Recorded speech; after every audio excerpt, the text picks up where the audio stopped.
Hi மக்களே, எல்லோரும் எப்படி இருக்கீங்க? நான் நல்லா இருக்கேன். காலையில் அம்மா வீட்டுக்கு போனேன்னா சாப்பிட்டுட்டு மத்தியானம் ஒரு 3 மணிக்கு போல் வீட்டுக்கு வந்துட்டேன். ஏன்னா இங்கே வந்து தான் மேல் கழுவிட்டு ட்ரெஸ் எல்லாம் மாற்றிட்டு அதுக்கப்புறம் வந்து அந்த எஸ்ஐஆர் ஃபார்ம்னு சொல்லி நிரப்ப சொல்லியிருக்காங்க மக்களே. அது எங்கள் அம்மா என்கிட்ட கொடுத்தாங்க. நான் அதை ஃபில் பண்ணவே இல்லை. மறுபடியும் அதை எடுத்துகிட்டு போய் நீ வீட்டில் போய் ஃபில் பண்ணணும் மக்களே. அதுக்கு முன்னாடி ஒரு சிஸ்டர் கேட்டிருந்தாங்க, உங்கள் தங்கச்சி உங்கள் தம்பி பற்றிலாம் சொல்லுங்கள் அப்படின்ட்டு. எனக்கு வந்து 2 தங்கச்சி, ஒரு தம்பி. தம்பிக்கும் எனக்கும் வந்து 14 வயசு டிஃப்ரெண்ட்டு. நான் 9th படிக்கும்போது தான் அவன் வந்து பிறந்தான். 2009 டிசம்பரில் பிறந்தான். அப்போ நான் 9th படிச்சுட்டு இருந்தேன்.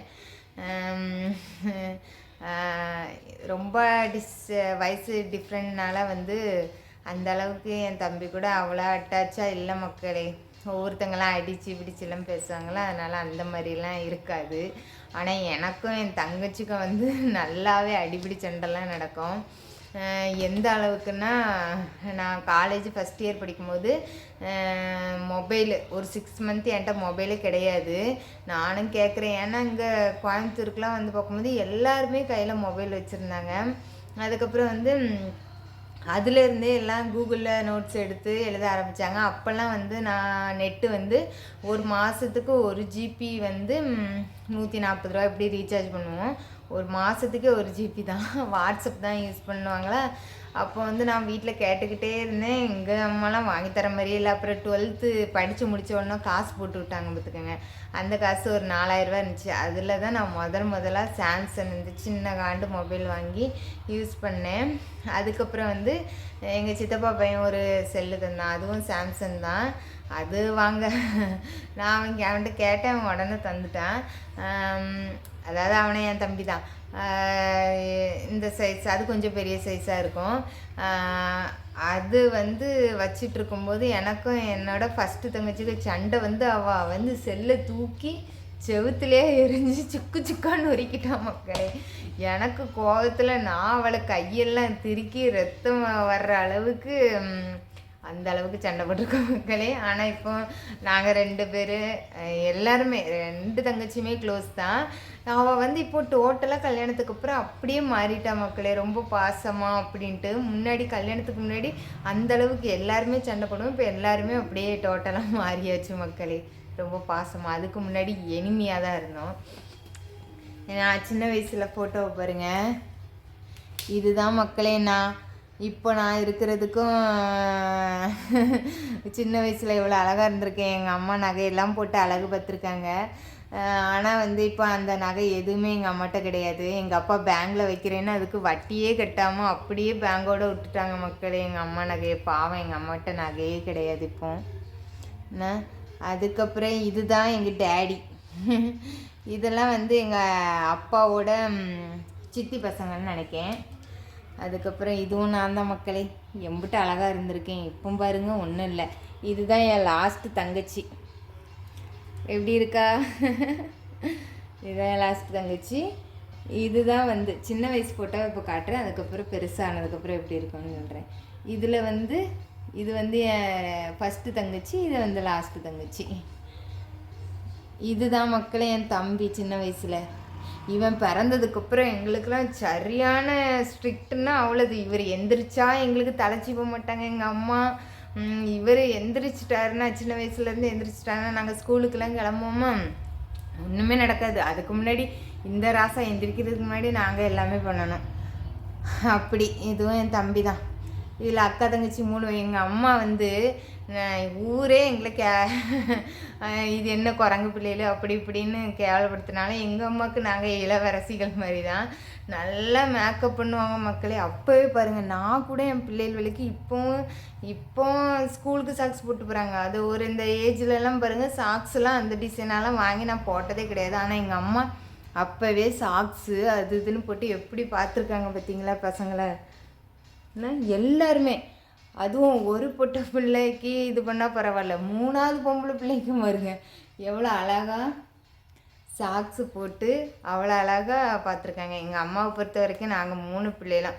அடுத்தவங்களுக்கு எப்படியோ எங்களை தெரியாது.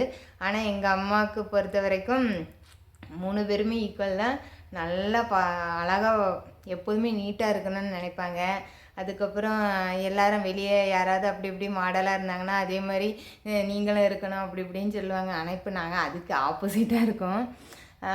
எப்படி இருந்தாலும் ஃபோட்டோ எடுத்துருவாங்க பார்த்துக்கோங்க. இதில் எப்படி இருக்கும் பாருங்க. இப்படி தான் எனக்கு பல்லு வசந்துருந்து. அதனால் எல்லாருமே என்னை வந்து பள்ளி அப்படி இப்படின்னு சொல்லி கிண்டல் தான் பண்ணுவாங்க. ஆனால் நேற்று ஒரு அக்கா வந்து மெசேஜ்லேயே காலையே அக்கா நீங்கள் அழகாக இருக்கீங்கன்னு சொன்னாங்க. அதுவே எனக்கு ரொம்ப சந்தோஷமாக இருந்துச்சு. நான் இப்படி தான் இருக்கோம். இருந்தாலும் எங்களுக்கு எப்படி மேக்கப் பண்ணி போட்டிருக்காங்க. எல்லாருமே வாயில் லிப்டிக் போட்ட மாதிரி போட்டிருப்போம் மக்களே. அதெல்லாம் இந்த பொட்டு இருக்குது பற்றியெல்லாம் அதை தான் பொட்டு மாதிரி எங்கள் அம்மா வச்சு விட்ருக்காங்க. பொட்டை தான் ஃபோட்டோ மட்டும் நல்லா எடுப்பாங்க. எங்கள் அம்மாவை பற்றியெல்லாம் கிளார் அடிக்குன்னு நினைக்கிறேன். எங்கள் அம்மாவை பாருங்கள் மக்களே எவ்வளோ அழகாக இருக்காங்கன்ட்டு. இது நான் தான் ஒரே அழுமூஞ்சியாக இருந்திருக்கேன். எப்படி இருக்காங்க பார்த்தீங்களா? அதான் காக்கைக்கு தன் குஞ்சு பொன் குஞ்சு மாதிரி எப்போதுமே எங்கள் அம்மா வந்து எங்களை வந்து எப்போதுமே அழகுபடுத்தி தான் பார்ப்பாங்க. அதனால் நான் வந்து எங்கள் அம்மாட்ட இருந்து பழகிக்குவேன். நம்ம ஒரு பொம்பளை பிள்ளைய வச்சுக்கிட்டே இது பண்ணுறோம். எங்கள் அம்மா 3 பொம்பளை பிள்ளைய வச்சாலும் ஈக்குவலாக எல்லாத்தையும் அழகுபடுத்தி அப்படி தான் பார்ப்பாங்க. ஆனால் இதில் வந்து நிறைய சொந்தக்காரங்க ஃபோட்டோலாம் இருக்குது. ஆனால் யாருமே சொந்தக்காரங்களை காட்டக்கூடாதாம்மா அப்படி ஒரு இன்ஃபர்மேஷன் வந்துச்சு மக்களே. அதனால் நான் வீடியோவில் யாருமே காட்டலை. இதுதான் எங்கள் ஃபேமிலி. இதுதான் என் லாஸ்ட்டு தங்கச்சி. இது என் லாஸ்ட்டு தங்கச்சி. இவ தான் என் ஃபஸ்ட்டு தங்கச்சி. இவன் என் தம்பி. அப்போ எவ்வளோ இதாக இருந்திருக்கான். இது என்னோடய சீர் ஃபோட்டோ. இதுதான் எங்கள் அப்பா மக்களே. இது எங்கள் அம்மா. இவளுக்கும் என்னோடய ஃபஸ்ட்டு தங்கச்சிக்கும் எனக்கும் முன்னாடி கல்யாணத்துக்கு முன்னாடி ஒரே முட்டிக்கிட்டு தான் இருக்கும். ஆகவே ஆகாது. 2 பேரும் அநியாயத்துக்கு சண்டை போட்டு நார்வோம். ஆனால் இப்போ வந்து இதாகிடுச்சு மக்களே. இப்போ வந்து நாங்கள் எல்லாருமே பெஸ்ட்டு ஃப்ரெண்ட் ஆகிட்டோம். பார்த்தீங்களா 3 பொம்பளை பிள்ளைங்க எப்படி இருக்கோம். இந்த சிஸ்டர் வந்து இவங்க பக்கத்து வீட்டு சிஸ்டர். நாங்கள் 3 பேரும் என்ன இருக்கோம் பார்த்தீங்களா. இது வந்து நான் 10th முடித்த பிறகு தான் நான் ஏஜ் அட்டன் கரெக்டாக 10th பப்ளிக் எக்ஸாம் முடிஞ்சோடனே ஏஜ் அட்டன் பண்ணும்போது 30 நாளில் எடுத்த இது வந்து தான் சொன்னேன்ல என் தங்கச்சி. இவா தான் மக்கள். இவா சரியான படிப்பாளி பார்த்துக்கங்க. 10த்லேயும் 460க்கு மேலே மார்க்கு. 12லேயும் நல்ல மார்க்கு 1160க்கு மேலே. அப்புறம் காலேஜ் 3 வருஷம் ஃப்ரீயாகவே படிச்சிட்டா. பக்கத்தில் லேடிஸ் காலேஜு. ஆனால் என்ன எடுத்த கோர்ஸ் தான் கொஞ்சம் சரியில்லை. பிஏ இங்கிலீஷவே எடுத்துட்டா இவா. ஏன்னா அவளுக்கு வந்து ஃப்ரீயாக வந்து அந்த இதுதான் சீட்டு கிடச்சிச்சு. எங்கள் வீடும் ரொம்ப கஷ்டமாக இருந்துச்சா. அதனால் ஃப்ரீயாக கிடைக்கிற சீட்லேயே படிச்சிருவோன்னு படிச்சிட்டா மக்களே. ஆனால் இவள் நல்ல படிப்பாளி. இவளை என்ன படிக்க வச்சிருந்தா ஏதாவது வேலைக்காவது போயிருப்பா. கல்யாணத்தை பண்ணி விட்டாவும் மக்களே. எங்கள் அப்பா நான் ஏஜ் அட்டன் பண்ணி 1 வருஷம் கழித்து தான் மக்களே நான் எங்கள் அப்பா கூடயே சேர்ந்து இருக்க ஆரம்பித்தேன். அது வரை சின்ன வயசுலேருந்து பெரிய வயசு 12th படிக்கிற வரை நான் எங்கள் அப்பா கூட இருந்தது கிடையாது. வருஷத்தில் என்னைக்காவது ஒரு நாள் வருவாங்க. வந்துட்டு உடனே ஊருக்கு போயிடுவாங்க. அதனால் அதுக்கப்புறம் தான் நாங்கள் ஒன்றா சேர்ந்தே இருந்தோம். இந்த ஃபோட்டோ போடுறதுக்கு இடம் இல்லாமல் ஜன்னலுக்குள்ளே வச்சுட்டேன் மக்களே. எனக்கு இந்த ஃபோட்டோ ரொம்ப பிடிக்கும். இதுதான் என் ஃபஸ்ட்டு தங்கச்சி. இது எங்கள் அம்மா. இதுதான் என் தம்பி. எங்கள் அப்பா. அதில் இருக்கேன் பார்த்தீங்களா நோஞ்ச மாதிரி. அதான் நான். இதுதான் என் லாஸ்ட்டு தங்கச்சி. இந்த ஃபேமிலியை பிடிச்சிருந்தா ஒரு லைக் பண்ணுங்கள் மக்களே.